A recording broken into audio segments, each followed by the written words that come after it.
All right, and we are live. Super exciting. I have two of the pillars of the boxing community. And I say pillars with just the utmost respect and gratitude for what you both bring to boxing.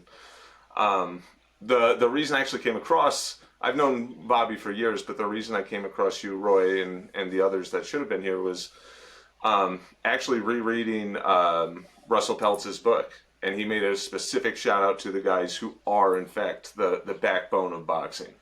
It resonated a lot, and I'm super excited to have you here. So, without further ado, Roy, if you want to introduce yourself. Absolutely. Good evening, everybody. My name is Roy Englebrecht. I'm a fight promoter. I don't say I'm a boxing promoter, MMA promoter. I'm a fight promoter because we do both here in Southern California. Our website is Soca Fights, S-O-C-A, fights with an S.com. And I am a club promoter and proud of that. We kind of say that I'm the king of minor league fighting because fighters don't turn 18 and instantly fight for a world's title. They have to start at the club level that Bobby knows very well and I know very well. And this is my 38th year of doing it. And it's a great business. It's a great business if you keep it in your lane. Exactly. That's a Well quote said, I've heard Roy. from. That is a quote I have heard from somebody else. Yeah, As who's I that? heard, Who's that, Jesse? I believe you went by Bobby Hitz. Yes. Hi, A I'm very Bobby Hitz. I'm coming to you live from Hitz headquarters at my restaurant, Rosebud in Lamont, the best Italian food in the Midwest and in the Chicago area. But I am also a fight promoter. And like Roy, I also believe in that boxing is literally a four-lane highway, and the managers should manage, the fighters should fight, the promoters should promote, and the trainers should train. But once those guys start crisscrossing lanes, it becomes utter chaos, and that's what we're here to fix tonight. I got okay. I can't even live up to this energy. This is too much for me now. What am I? How do I follow that? So let's Well, let's I just got to tell you, Jesse, yeah. Roy is a very energetic guy. He attacks he attacks this business and with the vigor of the most fiercest body punchers out there. He's a comer, and Roy is relentless in his pursuit to success. And he's a guy that most people strive to want to become because he sets the benchmark for a lot of us guys. And so I'm just honored to be on with him because he's a friend and he's one of the best in the business. Thank you, Bobby. Awesome. Thank you.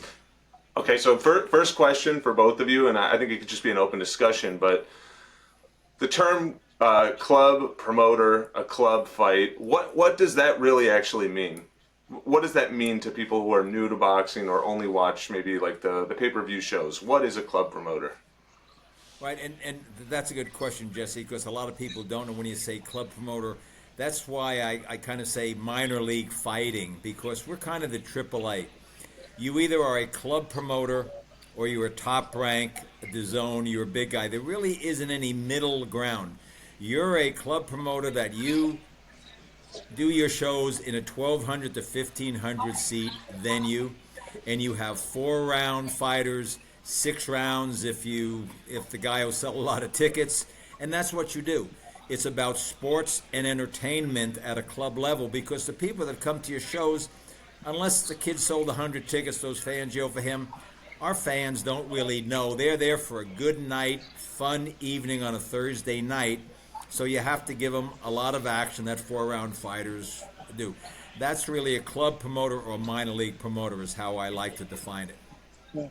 So to piggyback that, being a club promoter, but the nice thing about boxing is you're only as good as your talent. So you could be a club promoter, but if you have that diamond in the rough that can hang in the big leagues, all of a sudden you're one of the players. And that's the nice thing about boxing that you could become a player with the right guy. So we are never that far away from being there, but it all starts on the farm system, the farm level, in the grassroots, the hanging posters and the knocking doors and getting local sponsors, and that's where it all stems. And I like Roy, am happy wearing that coat. I love that arena because to me, bigger isn't always better. And guys like Roy and myself and Jimmy Birchfield that couldn't be with us tonight, we make it happen on a consistent basis, and we give the fight fans great entertainment, and hopefully out of that, something good comes out of it. One of these fighters develops, So that's my goal always. Hopefully I can develop somebody, but not always is the case, and so I kind of take what's given to me. Now, here's the next thing. I'm going to take a quick sidestep and I want to come back to that. But one thing that's very clearly similar between the two of you is you're both big personalities. How much is that a part of being a really good promoter and bringing people out to the shows? And let me preempt that real quick. Sorry. I actually had been going to your shows for a while before I was a manager, Bobby. So I don't know if you remember a guy named Craig Wick who wrote for Flat Top for Fight News. It was years ago. It was 2015 or 16. He would bring me along, and I'd be his little buddy, and I got to sit ringside at your shows. And I just remember every time you'd come in the ring, it was like there's a personality to it. Everybody goes, "Oh, there's Bobby," and it's that in and of itself. So I noticed that. How much do you think that is a part of promoting? Well, for me, I think a lot of it stems from me being a former fighter, which has kind of helped carry over into what I do. But I think, listen, personalities, I think if you're going to be in business, you need to have a good positive one. You need to be a people person because you're dealing with people.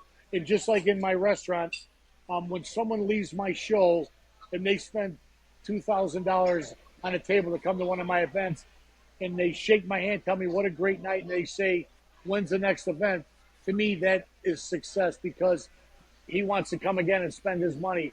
So you have to be there. I glad hand everybody when they're leaving, when they're coming in. I'm always in the crowd. I'm walking the room, checking in on everybody to making sure they have a good time. No different than when I'm in this restaurant selling spaghetti and meatballs. I do the same thing here. And that's just kind of how I was raised and who I am. But it's helped me in my business. I think Bobby is right. There has to be another P word is passion. You have to have a passion for your business, whether it's any kind of business. If you don't have a passion for it, and you have to have a passion for the fight business, which is very tough sometimes. As Barbie knows, you're dealing with some tremendously different type of personalities every single show, from managers, trainers, fighters, and so you have to have kind of a big personality, but you have to kind of leave your ego at the door. I'm not like a lot of promoters. I never get into the ring. At the weigh-in, I don't stand between the fighters like some of these guys do on that. That's just not me. It's about, I just want to walk and go home at 11 o'clock after show and realize I just made $30,000 to my bottom line because we sold out again. That's the satisfaction you get from it. Yes, you get the satisfaction that you gave the pro debut for a kid who became a world's champion 4 years later. There's something. Or you're watching an HBO show or Showtime show and said, didn't that guy fight at the Battle in the Ballroom for me 10 years ago? And you look at box record, there he is, he fought for you. You don't even realize that. You have to be the ring master. You have a good matchmaker, you have a box office person, but you have to be the passion for the business so that it doesn't beat you down, because it can beat you down. Yep. So for myself, like I handle the matchmaking, I handle the tickets, I do all that stuff myself. And the night of the event, I have my people that work for me. But leading into it, I'm the guy that gets them done. I'm the guy that passes them out. I'm the guy that reconciles. Here's who has what coming in. So passion's a great word, but sometimes these fighters can really wear on your passion. And then you ask yourself, like, why do I do this? And I posted something the other day. I had a customer send me a very nice email saying, just want to tell you what a great time we had the day before Thanksgiving. It was a spectacular event. We love coming. Every time I bring new people out, they really enjoy it. I look forward to the next one. And I posted the gentleman's email and I said, I question myself as to why I continue to do this sometimes. Then I receive a correspondence such as this, and that gives me my answer why I do it. So those things go a long way, because a lot of times, Roy, you probably will agree, we don't. Sometimes we at least I feel like I'm very underappreciated for what I do. I give till it hurts. I I am a sucker for a sob story. The fighters can get in my pocket like so. It's like because I was one of them, and I can't say no, and that's why I have a buffer between myself at times because I can't say no. And there was a fighter that was supposed to fight on my last show that came down. He was kind of sick. I don't know this kid from Adam or anything, but he told me his story, and he was homeless or whatever, and I didn't know this. I sent the guy some money, but now I get a text almost every other day. Hey, can I get some more money? so it's like, it's like at what point, it's like no good deed goes unturned. But to me, that's just who I am. And people don't know that about me, but that's the passion for people that I have. And the boxing's about people. Absolutely. And I would say the next question too, because I've seen Bobby in action, and the truth is, I think you've gotten the reputation of being, a hard ass. But the truth is, Bobby's the nicest guy ever, and I think he becomes a hard ass when he's exploited. And there's don't mistake that kindness for weakness, and then you'll see the other side of it.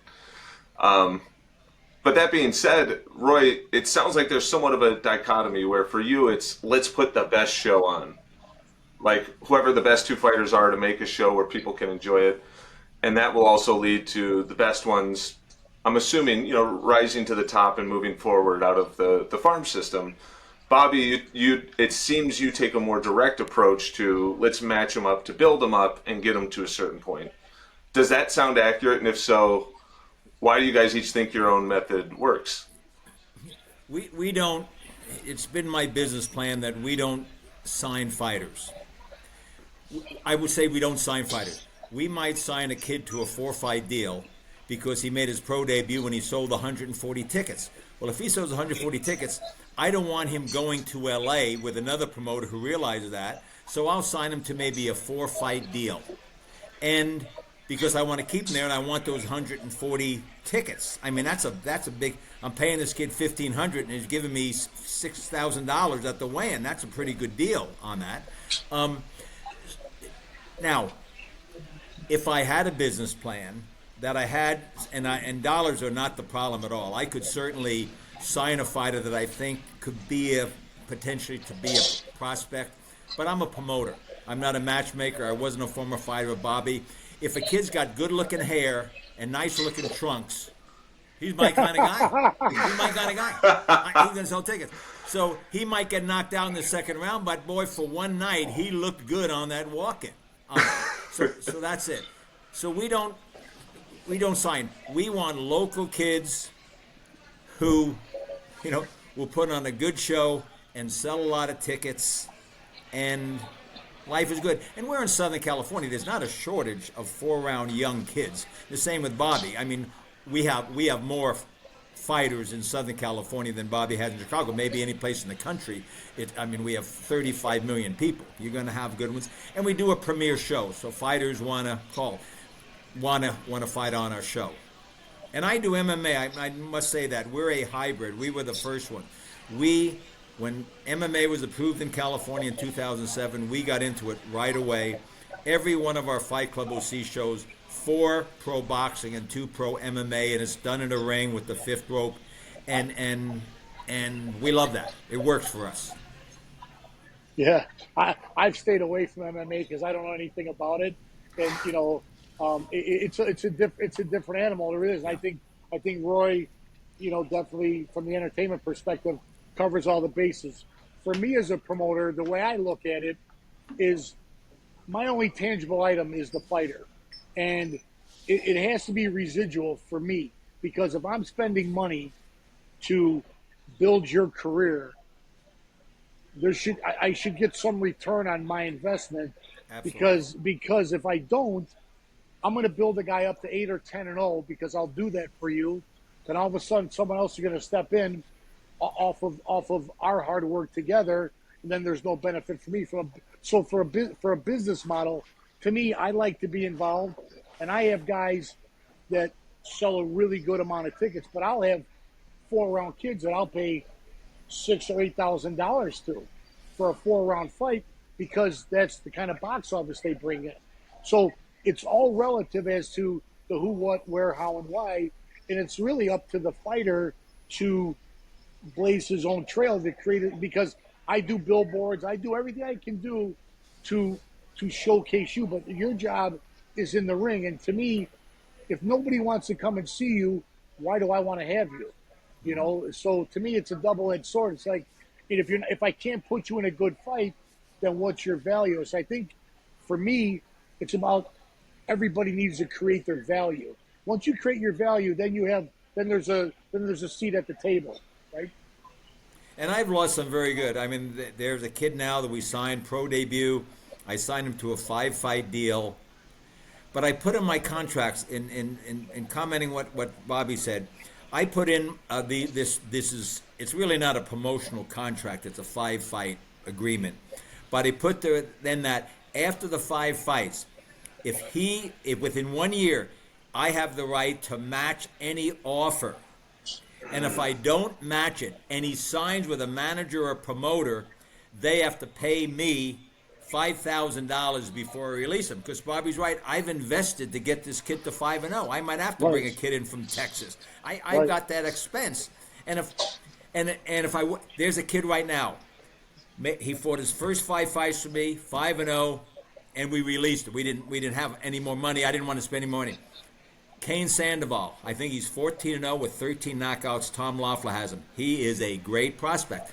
You know, all my satisfaction is now if he wins a world's title, I can say, hey, I was with a kid today that was a trainer. I signed Sergio Mora out of the amateurs to a 5-fight deal. But you had Shane Mosley fight for you 100 years ago. Yeah. Right? A lot of good fighters come through his program, and I'm like, Roy, put the net on these guys. What are you doing? Yeah. But it sounds like the satisfaction you get is just the fact that you got them through a certain part of the pipeline. You can take some pride, a lot of pride in that. I will say, honestly, it sounds like a lot less stress, Bobby, to do it that way. You got 5 fights, you got a little bit of a back end deal, but I also see it Bobby's way, because then why would you want to work so hard in the beginning and then hand it off to somebody else when you can? I see it both ways. Yeah, so when I first started, I kind of did it Roy's way. But once I started a regular program and I was doing 8-10 shows a year and sometimes 3 shows a month, it was really cooking. Then I started to get like, okay, now I have to take this thing to the next level. And I had a ton of guys that were, NABA, NABF, USBA champions. I had probably 6 guys fight for world titles. I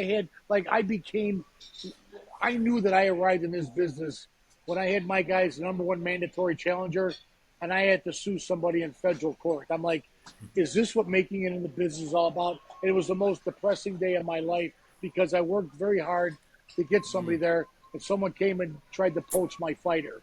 And so that's also one of the safeguards. And I like to do contracts, not because I don't trust the person I'm doing business with, but it's because I don't trust anybody else in this business, because they'll make a run at your fighter once you have them built up. And I have a really good heavyweight right now that guys are trying to whisper in his ear.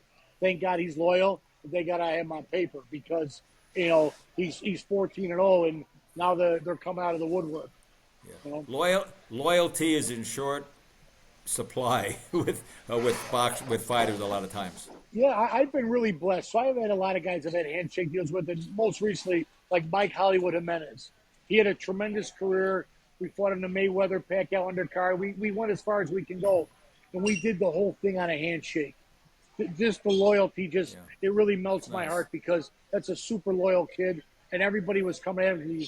He was that handsome guy you talked about, had all the window dressing. He put on a show, but we were loyal to each other, and that's really important, but hard to find. I feel like if the handshake actually did mean something and everyone honored, ifs and buts, right? But if everyone honored those handshakes, this business, not just business, but the sport of boxing would be thriving a lot more than it is right now. Because it comes back to the 4-lane highway or staying in your lane. And it's not just the 4 lanes of a promoter, a manager, the fighter. There's agents, there are advisors, there are other promoters that are local and far away, and it's really easy for them to make a promise before they actually have to follow through on it, and they'll promise anything. So I would ask, right. I don't mean to lead you guys into the answer, but you know a lot more than I do. Like, what are the ways that you see it getting messy when people aren't staying in their lane. Bobby, I see your eyes lighting up, so I'll ask you to do this one first. I don't know how it goes in Southern California, so you maybe let Roy tell because I don't know how it goes out there. Yeah, all right. I'll jump in. Sure. Honesty. You talk to a fighter, he wants to be on your show, and you have to ask him, do you have a management contract? No, I don't have. I'm not signed with anybody. And you put him on the show, and all of a sudden, a guy texts you from Texas, say, "When I got this guy under a management contract." The fighters, they forget or they just lie or they're not very honest, and you spend some time on that. As a club promoter, I don't really have that problem very often on that. These are pro debut kids, 1-1 against a 1-0, a 1-1 against a 1-2, and the fans throw money into the ring. Our December 5th show, we had 7 fights. Now, Golden Boy paid for a fight, Sheer Sports paid for 2. We had 7 fights plus a female pillow fight, which was a first to us, and the fans loved it. They threw money into the ring 5 of the 7 fights. We haven't had a show in 6 years that there hasn't been money thrown into the ring at least one time, and we usually have 2 or 3, which is a tradition for our shows that if it's such a good 4-round fight or 6-round fight, the fans will come to the ring, wad up money, and throw it into the ring. It's a tip. They say, we know you got paid, you got a purse, but you guys put on such a show, we want to reward you. And I have a crew that goes in with a pail and picks up all the money. We take it to the office, count it out, and we split it. And we give half to the loser, half to the winner on that. I think at one time, the most we've had, it was about $300 thrown into the ring. The canvas was almost green with rolled up money. And that's what you want as a promoter. I'm a little different than Bobby because my fans on a Thursday night, they just want to network, have a beer, have fun. They don't really care if it's a title fight or the kid is undefeated. You just don't want any crummy fights. You don't want to fight a tomato can. We don't. I had 2 paid fights by Sheer on December 5th, a couple of weeks ago. They were paid fights. They bought an opponent's. It lasted 45 seconds, the first fight, and maybe a minute the second, both knockout. It was ugly. I even had some of our season seat holders calling Drew, my son, saying, "Hey, what's going on?" So they paid for the fights and a site fee, or a slot fee, but they were ugly. And you get what you pay for. Yeah, you get what you pay for. So that hurt me a little bit, even though we had the 5 of the fights were great. I don't want to say I prostituted myself, but... You did. That's I did. Okay. Sometimes you have to. So was one of those fighters from Chicago by chance? They were 2... the Jordan Pantan, no, he fought a kid from Argentina. The other 2 kids that got knocked out were Filipino kids. Oh, okay. I don't know who this 20-1 kid that was paid for by a Beverly Hills manager, where his opponent came from. Yeah, because those guys had called me wanting to put a guy on my show and trying to bargain with their heavyweight to kind of force me to take the fight to use the heavyweight. I said, I don't want either. I'll go do something else. And I brought in a heavyweight from Brazil just because I wasn't going to get waltzed around like that. Yeah. But, the problem with the business, Jesse, to your question, is there's a lot of untrustworthy people on the outside. So they'll make a run at your fighter. They will whisper in their ear. They'll be telling them everything they shouldn't be getting and what you should get, what you're not getting. And there's a lot of people that are unscrupulous in this business. And for some reason, it's of epidemic proportions a lot of times. And so us as fight promoters and fighter promoters, and we have to protect ourselves from the outside world because it can be very underhanded. And trust is a contract is only as good as the guy that signs it. And I've had guys under contract that I've had to go to court with because of tortious interference. So just because you have a piece of paper doesn't preclude you from being wrapped up into something like that. So I think it really just comes down to the person, and then keeping the outside world away and letting your fighters know the dangers out there. It's like raising children, and you tell them, listen, when you walk down the street, walk with your friends. It's the same thing with fighters. Don't talk to this guy. If a guy in the gym starts talking to you, walk away. Somebody calls you, give them my phone number. You have to give them the parameters of how it goes. And I would say, let me handle everything. You talk to nobody. Somebody calls you, give them my number. That's all you do. And a lot of guys will try to make a run at the fighter because of the internet now. They can go right to your fighter directly. And, like Roy said, even when I have fighters who will call me, first thing while I'm talking to them, I'm Googling, I'm looking, I'm box wrecking their record. And I'm seeing how many fights they had. But I'm also seeing how many fights they had under one guy's roof. And I say, well, did you fight for so-and-so? They'll say, well, he gave you 8 fights and he doesn't have you on paper or anything. Oh, no. Next thing I do is I call the guy. Hey, this guy called me. What's going on? I do my due diligence so I don't ever get caught up in fighter stealing. You know what I mean? So I didn't even think about that. It's also you doing your own due diligence, like what you're saying. Call the promoter, or Roy is saying, "Do you have a manager? Are you sure?" But even then, lying is it's possible. It's very easy to do, and people do it quite often.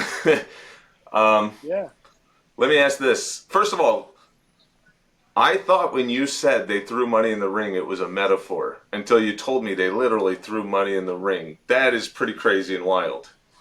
Isn't that something that started in Mexico? Don't they do it in Mexico a lot? I don't know. It started when we were doing our show, Battle in the Ballroom at the Irvine Marriott. I don't know where that tradition, maybe that came from the Olympic Auditorium. I don't know. Yeah. But people see it, and then Mike Hart, my ring announcer, who's been with me for 21 years, kind of explains that the first time it happened, because the guests that are there that haven't been to a fight club who see show wondering, what are they throwing into the ring? What's happening? And we explain that the money is picked up is because it's kind of a tip. If you have good service at Bobby's restaurant, you're going to tip the food server. Yeah. It's the same thing. It's a tip for going above and beyond in the ring. My next show, I'm going to start the money. I'm going to throw money in the ring myself and see if that resonates with everybody else. I think it's so cool. And I've heard that at the Olympic Auditorium, didn't they used to throw other stuff in the ring, like if you don't do so well? Oh, yeah, like chairs and bottles and absolutely. It's good to reward people, too. So, Roy, back up. So when you first came on, you said you worked with Don. So you should explain to everybody, which Don it was you worked with. Right, Don Frazier. When Don and I worked for Jack Ken Cook at the Forum, and Don was the boxing promoter there, and I was director of promotions for the Lakers Kings, and we became friends. Don left, and I stayed, and then I left to start my own business after we won the Laker championship with Magic. As a rookie, I got a ring, and there was really no reason to stay there. And they had built a new Marriott hotel in Irvine, and I had gone there, and they said, "Yeah, we'll give you the ballroom." And I was shocked. And I called Don, and Don was the licensed promoter at that time. And there's a story. Don said, "Ballroom? Boxing in a ballroom? This is 1985. He said, that won't work. I said, "Don, they're giving us the ballroom free." Wouldn't do it. He lives in Hollywood, North Hollywood. He didn't want to do it. He then said, "Roy, you get me $1,000 beer sponsorship, and I'll do it," because he's the licensed promoter. He would do that. I went to Straub, the Budweiser distributor. "You're going to do boxing in the ballroom? That won't work." I went to Consolidated, which was the Miller distributor. "Boxing? That's not going to work." There was a little distributor that was a distributor for Tecate. That's what Tecate was, just in cans. You had to open the can. It wasn't on draft. I said, "You give me $1,000, I'll give you some seats, we'll put some signs up." "All right, we'll go." I called Don, and I got $1,000. We did a show. We turned away 300 people the first time, February 16th, 1985. And the rest is history. 25 years at the same location. So I heard that. It's like my Ramada Rumbles were the same way a few years later, yeah. I heard that I'd read about that, and this is the thing.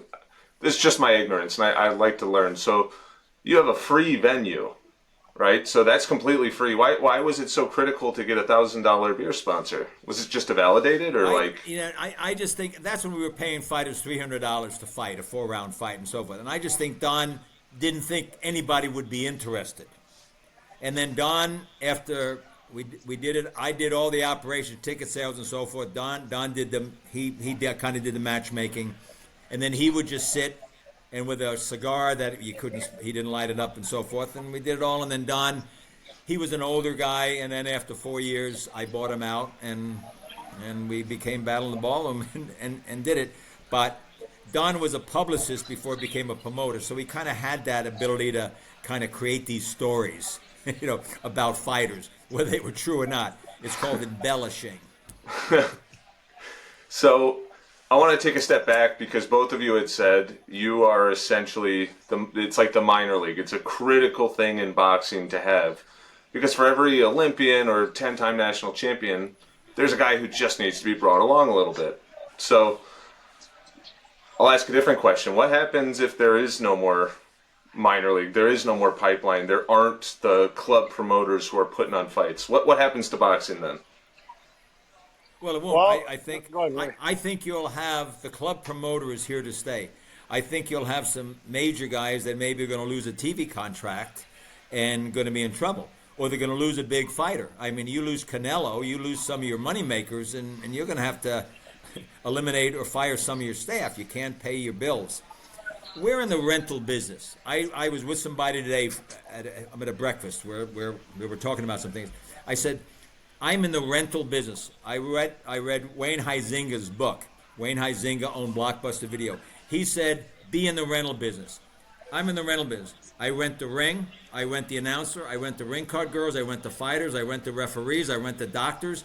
I rent the building, the venue on that. I don't have a lot of overhead that my utilities are got to pay every single day. I'm in the rental business. After the fight's over, we load up our van, we take it back to the office, and that's it. That's the nice part of being a club promoter. And as long as there's young kids coming out of the amateurs who want to turn pro, the club promoter, done right, will exist. Yeah. But there's a new phenomenon now where the guys are calling themselves a promoter, but yet every single spot on their show is paid for, and they're no longer like, to me, I think that's just really the cheap way out. Like it was always the exception, not the rule. But when guys set up their business as that is their rule, to me, that's a recipe for dreck. It's not good.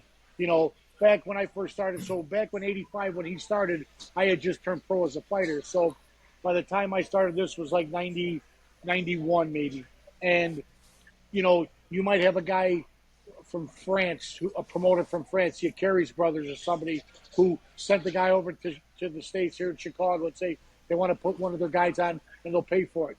That was a once in a blue moon situation, but it wasn't every single fight in the show wasn't paid for by somebody else. And that's what a lot of guys are doing now, especially here locally, Jesse. A lot of guys are doing that. And to me, how do you call yourself a promoter? You're not doing anything. You're a site provider at best. Well, and coming back. Right. And I'm saying that I'm very unique. I do my shows on a Thursday night. I'm in a 1,450 seat venue.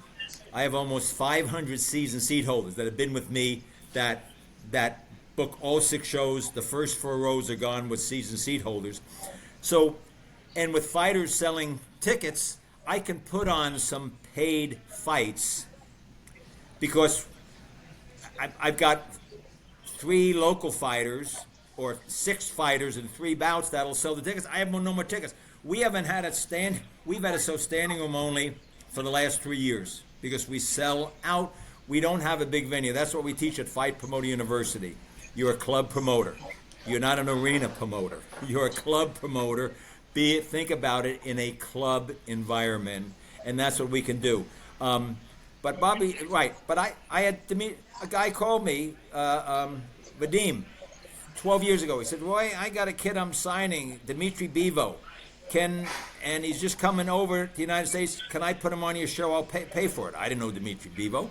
He fought his first 2 USA fights at Fight Club OC. Yeah. I got a call from New Zealand. Well, I got this heavyweight, Joseph Parker. He's training in Las Vegas. I pay for the fight. Can you put him on the show? And that's the fun. Right. Golden Boy just signed this Jordan Panten, who's a very good kid. That's my friend John Lee has him. Yeah. Oh yeah, John Lee. Bless his heart, John Lee's. Yeah. Yeah, John is John, right? Right, Bobby. John is John. I did a lot of business with John. Yeah, With his and son. and he pays. And Yep. he called me, and Jordan was on 5 straight Fight Club OC shows. We give all our fighters a red or blue corner T-shirt, which is for the walkout. And Jordan's got 5 T-shirts of the same kind because he's fought every time. And you know what?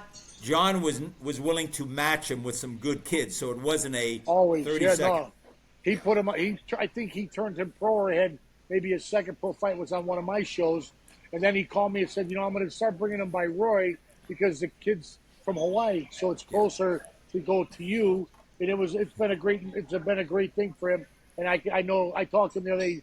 He's very happy with the arrangement, and now he's doing other things. But yeah, John's a great guy. Yeah. Well, I want to take a step back here too, because Roy, you made a statement earlier, and Bobby, you spoke on it as well, where you said, "Hey, we had 2 buy-ons, from larger promoters, and they kind of stunk up the joint. They went to under a minute." And Bobby, you said these guys aren't promoters anymore. They're selling spots. How bad is it for boxing when there are a lot of promoters that are just selling spots top to bottom, and the card is... They're site providers. You can't call them a promoter. Site provider. They got a promoter's license. Or he's a syndicator. There were some promoters that just did their shows at casinos, and they got a site fee. Right. That's not a promoter. He's a syndicator. He didn't have to do what Bobby and I do. Set up the venue, mark the chairs, make the fights, sell the tickets, collect the money, hire the staff. That's a promoter, not a syndicator. And so guys call themselves a promoter. You ain't a promoter. All right, that's a lesson learned for me. But wait, the question. I just want to go because I've had casinos, but I've also taken all the seats in the casino and sold them myself. And I've had guys who I've done business with that are strictly that man you're talking about, the casino promoter, and they're like, "Man, I could never do what you do." Like because guys like you and I and Jimmy Birchfield, Roy, like they don't exist anymore. No one wants to work hard anymore. Yeah. No one wants to put the effort in. They just want a instant gratification, I guess. I don't know. So, but what does that do to boxing? Because it's not like there's 1 or 2 of these. I think for every one of you guys, there's probably 4 or 5 guys who are putting a lot of guys through the pipeline and giving them just blowout fights. You get a 7-0 versus an 0-8, an 8-0 versus an 0-9, and no chancers. No offense to those fighters. What does that do to boxing when there's so much of that? Well, if you have a good commission, we have a wonderful commission executive officer. Andy Foster is great on that. And he won't allow an 8-0 guy to fight an 0-7 guy. So he kind of demands that if you're going to put your guy, the B side is real questionable. You got to make a case that, hey, I know he's 3-8, but the 8 losses, those records of the opponents was 56-1. So he was overmatched. He came in as an opponent. My guy that I want him to fight is really, he's 8-0, but his opponent's record was 5-60. So he hasn't fought anybody. So you have to justify it with Andy. Jesse, the club scene, as we said, is still very good. I'm in Southern California. We have other club promoters, if you will, that have good fights on their cards. Maybe they start 40 minutes late, which is a no-no. And maybe their weigh-in starts an hour late, which is a no-no. And people have come to our show and say, Roy, you're the only show that starts on time, the weigh-in starts on time. You're only as good as your reputation. Bobby's reputation is good. My reputation is good because, wait a minute, it's a business. We start on time. Why would we not? Why would we have the ring that, why did the ambulance not here? You can't start. You're a promoter. You forgot to get the ambulance? So, again, bless their hearts. They all think it's easy. Yeah. And they do realize it, and they thought they were going to make $20,000 and they lose $20,000. You know why they think it's easy, Roy? Because we make it look easy. Yeah. That's why they think it's easy. They come to Bobby's show, they come to my show, and they say, man, look at a full house. I can do that. And because in California, you can be a promoter, $1,000, and they check your pulse. Yeah, your heart's beating. You can have it. So you can own a major league franchise for $1,000. You can do what Stan Kroenke does with the Rams, what Jeannie Buss does with the Lakers. You can own a major league sports franchise. Your sport is fighting for $1,000. And you have to do exactly what they have to do. You have to sell the tickets. You have to rent the venue. You have to create a budget and so forth. And it's too easy. And California gives for $1,000, they give a promoter a right to lose $20,000. Right. It makes no sense. Makes no sense. Right. Bobby, what do you think about that? Those obviously you gave part of your opinion, but what does it do to boxing as a whole? When shows like that are going on so often. Well, what I try to tell the fighters that fight on my show, I said, listen, I have a 30-plus-year-old brand that's synonymous with Chicago boxing, and if you want to be part of my brand, you need to protect your brand. And if you're going to go and fight on my show where I have the best music, the lighting, the whole 9 yards, I think of everything, how to create a show. If you're going to go from that to some guy's VFW hall with ceiling tiles that are missing and a leaky faucet and everything else, and you're going to have your fans go there and they're going to see that, what makes you think you're going to come back to my show? Because that's what they're going to think boxing is. So you need to also protect your brand in order to be part of my brand. And if you're going to dilute your brand, you cannot be part of mine. That's how I approach it. Absolutely. Because I've worked too hard to develop my brand. But I know there are fighters who will still say, and because we talked about this, there are fighters who are going to say, oh, okay, but they're not thinking about that. They're thinking of in the very short term of what can I get right now, and they're just going to go perhaps to the next promoter anyways. So how do you? And maybe it's go different. God. Yeah, maybe it's different. Just go. I don't care. Maybe it's different for you, Roy. But how do you avoid that happening? That like other local promoters, maybe you want to. Before you get to the contract, 5-fight contract, how do you keep guys coming to you and being in competitive fights versus going to any of the other promoters? Right. Well, you have to understand, some of these kids need those fights to pay their car payment, to pay their mortgage, to put food on the table. We don't want to have the same guys come every show. Even our shows are every 2 months. We do 6 Fight Club OC shows a year. There's enough fighters who have been to our show just as a spectator with their trainer and they want to fight at Fight Club OC. So we don't have that problem because we have enough. And if they want to fight up the street, fine. Because we sell out. It is like, all right, I don't get into matchmaking. I learned that a long time ago. This is a stressful enough business. Bobby does it because he does it. I don't want to do that because I'm too old for that stress. When I had my matchmaker years ago, Jerry Bilderain, I would know when he calls me the week of the fight. I would hate to answer my phone. And I knew the first syllable of the first word that it was good news or bad news. Just because, the fighter's injured and the kid that sold 150 tickets, his opponent fell out. And we got to find somebody on that. But Southern California doesn't have it because we have enough fighters. If they want to go and fight to pay the bills, that is fine. I don't think, we had a kid that fought twice because he sold 190 tickets. A kid that sold 100. I only have 450 tickets to sell after the seats on that. Yeah. Oh, kids sold 190. You know what I love about that, Bobby? Those 190 had their T-shirts with the kid's picture on it. They sat together, and there was such an energy when we introduced them for the walkout. So you want to be there. My people, the season ticket holders, saying this is the most fun you can have on a Thursday night in Orange County. That's what we say. We also say we'll sell you the whole seat, but you'll only need the edge. That's good. I like that. That's on our website. Yeah. And that's being a club promoter, and that's the fun. As Bobby knows, that's the fun. I don't want to rent Madison Square Garden. I don't want to rent Allstate Arena. And why do I want to be on the hook for $2 million? Hope I can sell it.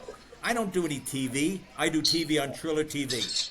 And I only do TV because there's a video screen, 40-foot video screen, so I have to have 3-camera production. They've been with me for 14 years. So to be on Triller TV doesn't cost me anything. And I might sell $14.99. I think we sell maybe $110 because we just have 4-round fighters. but I got a check from them for $1,000 after each show, that's fine, because it doesn't cost me anything. Bobby knows too many promoters feel they have to be live streaming, so they'll pay $9,000 for TV and they'll get a check for $800, and so they're out $8,000 because the ego is such that I gotta be on TV, I gotta be live streaming. No, you don't. I never based my business model was never based on television ever. Yeah. And to the point of these fighters, see, the fighters here locally, there's not a lot of them. So the ones that do fight for me, they want to fight so often that I have to kind of hold them back, because I'm like, what you don't want to do is build your record beyond your ability, because then that's a recipe for disaster. And I'm more interested in building fighters than I am records. And so many guys are so interested in hell-bent on building their record that it doesn't fit into my model a lot of times, because you have a big blown-up record, but you can't compete with a 500 fighter. So what do I do with you? Where do I go with you? You know, like, you have to give me something to work with. And building a fighter is one of the things I love the best. The beginner guys I love, and I talked about this before, Jesse, and the guys at the end that are coming back I love. The guys in the middle that are 10, 12, and 0, and all of a sudden they listen to everybody in the gym and what they're not getting and where they should be and how much they should get paid. Like, those guys, I don't even want them around me. I want the beginning and the end. The middle sucks because they become a headache, those guys. But that's because I like to retain talent. I'm just not putting on – if I have to – and I said this to myself because when I first came back after COVID, I was doing shows. I had no stable. I had nothing. And we were just starting over. And I made money. And I was absolutely miserable. I was miserable because, and you might think that I'm nuts, but I swear to God, I'm like, if I have to be in this business just to make money, I don't want to do it. And I don't know, that's a very strange concept because most people are in this business just to make money. I want to build a world champion. I want to have someone that came through my program, and that's my passion. That's how much passion I have because behind what I do. It's not just about money for me. Because if it was just about money, I'll stick salt, spaghetti, and meatballs, and I'm good. But I'm in the boxing business to have a world champion. Because back in 1996, I did an interview in Chicago Sun-Times, and my parting shot was, my goal is to build a local kid into a world champion. That would be sweet. And that was my quote. And I'm still searching for that since 1996. Mm-hmm. So, you know, that's kind of my mission. You know, getting back to local fighters, we have this kid, Diego Avalos from Anaheim, which is in Orange County. He was 4-time national amateur champion, 114 pounds. He's the kid that sells 190 tickets. I didn't sign him, but they wanted to make his pro debut in our October show or August show because he's a local kid.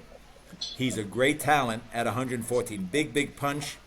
He knocked the kid out 2 minutes of the first round. But you know what? I used to hate, we can't have a knockout in the first round. I only have six fights. I need a 2-hour show. But you know what? When he knocked that guy out with a big punch, those 190 people and my other 1,200 went crazy. Yeah. Then we brought him back in December 2 weeks ago. We brought a fighter in from, I forget where I brought him in from. Sold 190 tickets. I think he sold 200, Drew told me, because people that were there loved it. He knocked the kid out in, I think, 2.5 minutes of the first round. The place went bananas. So that's okay. You can have some early knockouts because you want those 190 people to go crazy because it's contagious on that. Yeah. So, plus at 114 pounds, as Bobby knows, it's very tough to find opponents at that way. I don't want to think about it. You got to go to the third grade to find somebody. 114 pounds. Yeah, and I don't think there's anything wrong with a first-round knockout if people feel like, wow, that was a really impressive knockout because that guy had a pulse and he came to fight and you still knocked him out. You dominated. But we've all seen ones where the guy comes and he's pretty much ready to lay down. He's waiting for that first punch to land. Yeah. Dare I say it's a dive. Like, that's what's happening. So, I think there's definitely balance. On my show, he won't get paid because I have it in my contract. If you don't give 110%, It's at my discretion whether to pay you or not. So I have that in my contracts. Like you have to give an effort. Yeah. You know. So Now I'm gonna take a step back, and I think Roy, you said a lot about this, and I would imagine that at this point in your careers, both of you have probably had opportunities to actually go and work much more closely with the big promoters, or perhaps have a role directly with them, and probably you obviously haven't taken those steps, and you've stayed being the club promoters. It's weird, I think, for a lot of people to hear that, because everyone always thinks, okay, bigger, it's America, right? Bigger's better. Go bigger, better. What is so sweet about what you all do that it's like no chance in hell you would ever go and do that? Well, I can't say that because 22 and a half years ago, Richard Shea from Golden Boy Promotions called me and said, Roy, would you sell us your company? And Oscar was at the premier boxer at that time, and Richard, out of the blue, he said, well, Oscar and I were talking. I asked Oscar what he's going to do after he retires. And what do you want to do? Well, I've been watching Bob and all these years. He's my promoter. Why don't I be a promoter? And Richard said, okay, we can do two things. We can start from scratch, which I don't recommend, or we could acquire an existing promotion. And he said, Roy, we called around the country, and your name keep on coming up. And they acquired me, and we started Golden Boy Promotions. But in answer to your question, you know why? Because Bobby and I are the boss. Bobby and I don't have to answer to anyone except our wives. yes, We don't have, and God. We don't have to. So that's the nice part. We make the decision whether we do it. We tell the matchmaker. We say this is the budget we're going to have.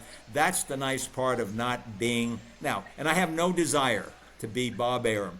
I was the event coordinator for all of Triple G's fights. To be on that team, to do shows at Basketball Guard, that's enough. That's fine. We're the bosses.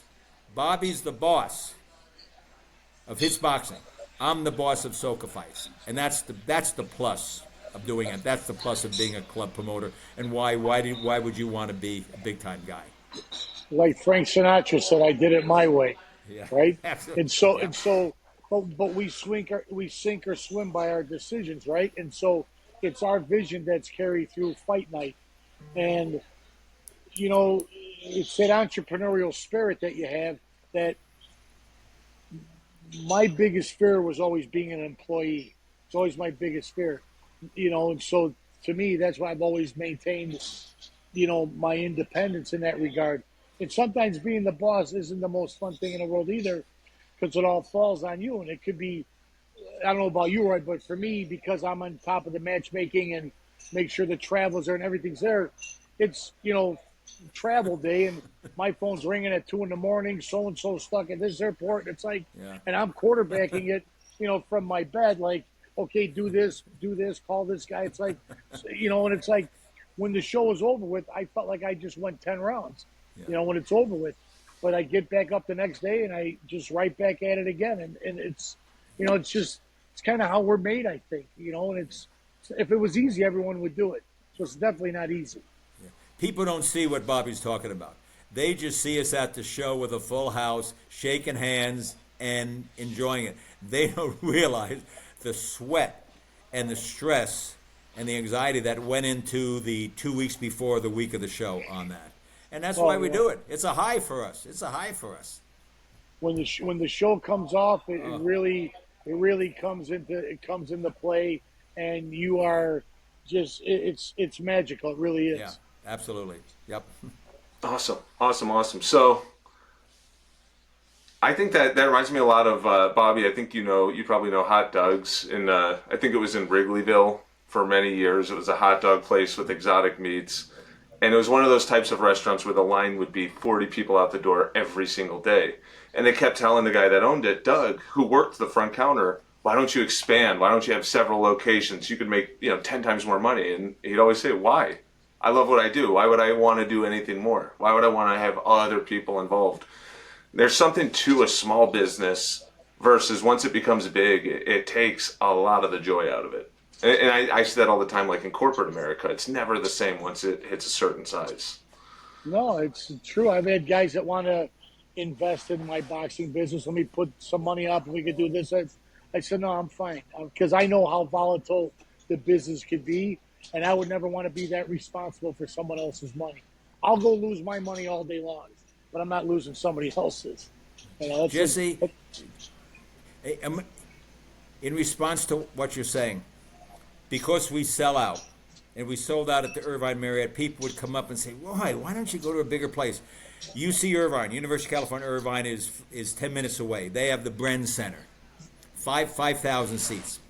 I thought, yeah, I could go to the Bren Center and take my 1,400 regulars, and maybe I'll sell a student ticket and maybe sell 500. So I'd have 1,900 people, but I'd have 3,100 empty seats. And people would say, Roy, you're losing your touch. Perception is the key. People want to be where other people are. If you go to a Fight Club OC show, and we open the hangar doors and there's a cigar lounge, and it's packed every single show, people say, man, this is where I want to be. They go to work the next day on Friday and say, do you know about what's happening? I went to a show last night. It's unbelievable. If I would have been at a venue with 3,000 empty seats, they wouldn't have had that same experience. Perception is the key. And it's great that you're able to still do it on a weeknight, because when I first started, I promoted Tuesdays, Wednesdays, and Thursdays, never the weekends. Now I have to do Saturday nights. It has changed so dramatically here in Chicago that I can't do it during the week like I used to. That was always my sweet spot. Tuesday, Wednesday, or Thursday for forever and ever and ever. My Ramada Rumble shows. Those were fantastic. Yeah, I remember. And I think that's when you and I first started talking way back then. Yeah. What is the draw to the weekdays versus weekends? Well, Thursday nights, we used to be on Monday. When Don and I started, we used to go on Monday after Monday Night Football would end. We want to fill it with something. And then when Don retired and I bought him out, I said, you know what? Friday is kind of a casual day. Remember, Friday is kind of casual dress. And I said, people kind of party on Thursday nights, and we were the first to do Thursday nights. We have about, as I said, we have almost 500 season seats. That's about 110 accounts. I would say 80 of our 110 are businesses, and they can bring clients on a Thursday night to the show where they can't do it on a Friday and Saturday because they go to the desert, they got kids football and so forth. So Thursday night has worked for us for the last 25 years. Plus, my venue costs are less. You know, I'm at the Orange County Fair and Event Center. Well, Friday and Saturday and Sunday are big for fairs. Thursday night, we're the only show on the grounds, so I can negotiate a better deal. But reason is that my season seat holders love Thursday nights. So that's why we do Thursdays. And I don't have TV. If TV would say, Roy, I need a Saturday night, I'm giving you $80,000, well, I'm going to have to do Saturday night. They'd have to give me a lot of money to change what we've done. Right. Is that about the same for you, Bobby, too? Like the Ramada Rumbles when you were doing those on the weeknights? It was fantastic. And what's crazy is I tell people, listen, you go to a football game, a baseball game, a hockey game, or a basketball game midweek. Why not boxing? The dynamic has completely changed here locally, and it would take me too much time to retrain everybody to go back that way, where we once started 30 some odd years ago. I would do my Ramada Rumbles, and I would sell out every show, had big sponsorships, and it was a happening. And that lasted about 17 years. We had that series, and it just, it went by the wayside because they sold the hotel, and then I was stuck doing larger venues, and now we have our little niche carved out, and then we'll start at the new Hard Rock Casino early part of 25, and so we just keep reinventing ourselves. And talking about Thursday, Friday, I'm at the Marriott. We're selling out. They call me. My contact says, Roy, we want you to come and meet our new general manager, Bruce Gorlick. I can't believe I remember the name. But went up there and he says, Roy, I heard about the boxing and doing here. You have to go to Friday nights. Mr. General Manager, no, we've been doing it Thursdays for the last 10 years. No, you have to go to Friday night. Sir, we've been doing it Thursday nights. Well, Roy, my sales staff might sell rooms for a group Tuesday, Wednesday, Thursday. I can't have something. I said, sir, Roy, if you don't do it, you're going to have to look someplace else. This was a hard-nosed guy. What am I going to do? So I came out. the Friday night fights are back. I lost 30% of my season seat holders, saying, "Roy, we can't bring anybody on that." He lasted a year. He went to another Marriott up in L.A. on that. We went back to Thursday nights. They all came back. So for us, Thursday nights, and I remember the Ramada Rumble. I remember that, Bobby. That's a club promoter during the week in Chicago or in Orange County on that. Yeah. So you have to stay with what brought you there. Now, Bobby, the dynamics have changed in Chicago that he has to do weekends on that, so which is fine. I'll tell you. You stay with that. Married guy with kids, I would love Thursday night fights. That's perfect. Because for some reason, my wife doesn't care if I go out on a weekday and I go, hey, I'm going to go hang out with a friend, catch up, yada, yada. But on a Saturday night, that's like, yo, you're leaving from the family. What are you doing? Let me ask this, because you both have said, well, not both, actually. Roy, you had said that you had the two fights that were kind of stinkers that came from other promoters. Bobby, I know for a fact you had a buy on. It was a Swedish kid, right? Who actually, he just knocked out Sergey Kovalev recently. Who's that? I can't remember. Robin Zanfir. That's right. That's exactly. Yeah, he just knocked out Kovalev. Beautiful kid. Yeah, lovely kid. So he bought on like twice on my shows. Yes. Yeah, and so there's a place for it too, because he had a good fight. It went a while and all of that.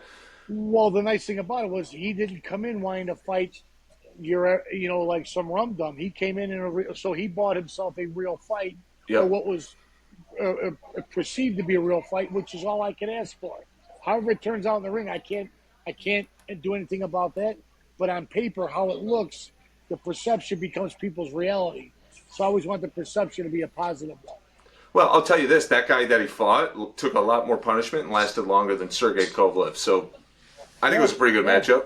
But that being said, like, let's get a little bit critical, And I know, in boxing, there's certain guys that, like, they're the boss, and I respect a lot, Bob Arum and everything that he's done, 100%.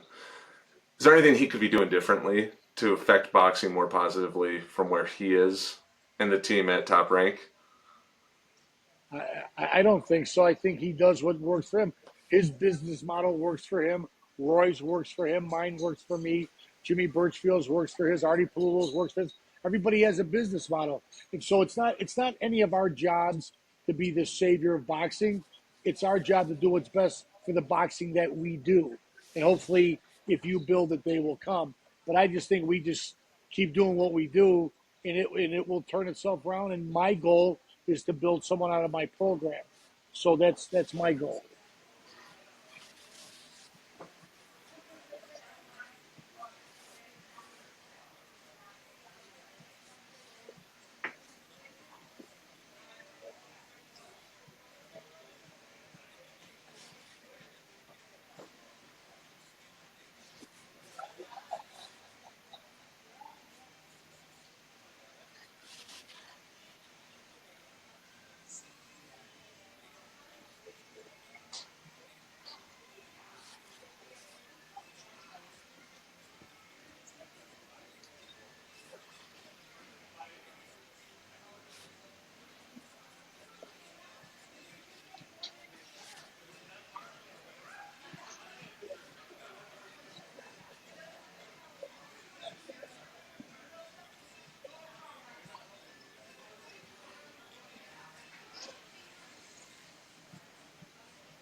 Okay, so I think what I'm hearing both of you say is it's about the integrity at doing what you're doing, regardless of the level.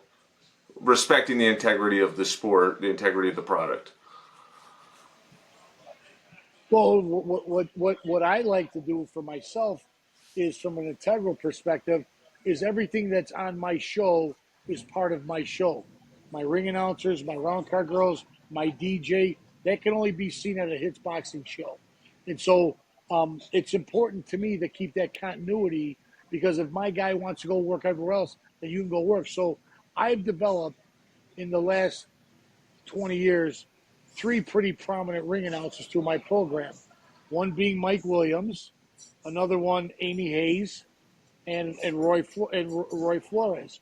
All came through my program, and those guys those two gentlemen and the lady were all nationally recognized ring announcers. So that's how important it was for me to have a very good, solid ring announcer, because that sets the tempo for the whole evening, the ring announcer. My guy now, Joe, I love him to death, but he screams too much. I go, Joe, give a microphone. You don't have to scream. Just talk. It'll get out there, you know. So it's very important to ring it. It's like Ringmaster Ned from Bozo Circus. You know, it has to be the right guy. Yeah.